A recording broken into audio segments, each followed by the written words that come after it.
Hi everyone. I'm Michael Frankel from Wizard Consulting Group. I formed my company in about 20 years ago. Been in TechNet for 11 years, and I've been working with computers a long time.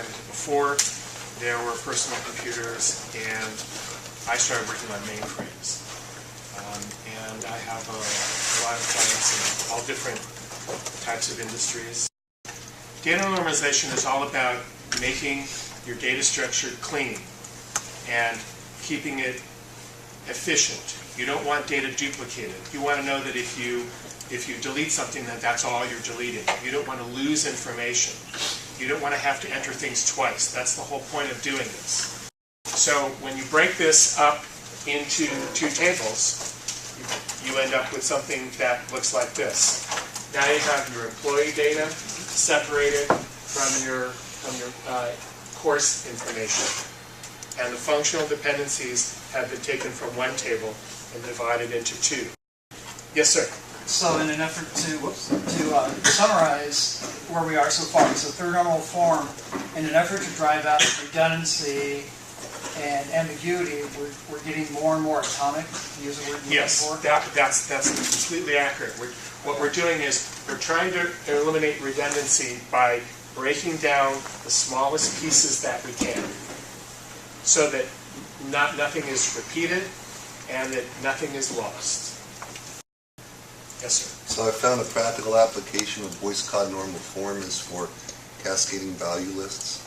When you create a record for somebody and you select what department they're in one field, then the values available in the next field are constrained by what you had entered in the other. Voice code is a great way for building feeder tables for selections on cascading value lists. That's a practical application. We all do that all the time if we're doing any serious development. So voice code normal form is something that we're actually carrying subconsciously with us when we're working. The first approach I took was, well, I'll just loop through all 5 million records. I know it might sound crazy. And, and sort them by company name. And when I come across a unique company name, create a record in a related table and push the ID back, and then keep pushing that ID back until the company name changed. Now, in logical terms, that's a perfectly legitimate way to approach the problem. However, after I ran that for 12 hours, I only got to the B's. So that wasn't a viable solution. I created a value list of the company names, which it just takes all the unique names and it just puts them in one place. I don't have to do anything. I then create one global field, use a design function to push the value list items in there, export them out, import them in. That took about an hour and a half. And then, of course, going and joining the two tables by the company name and doing a replace, that took a while for 5 million records. But, within 5 or 6 hours it was done.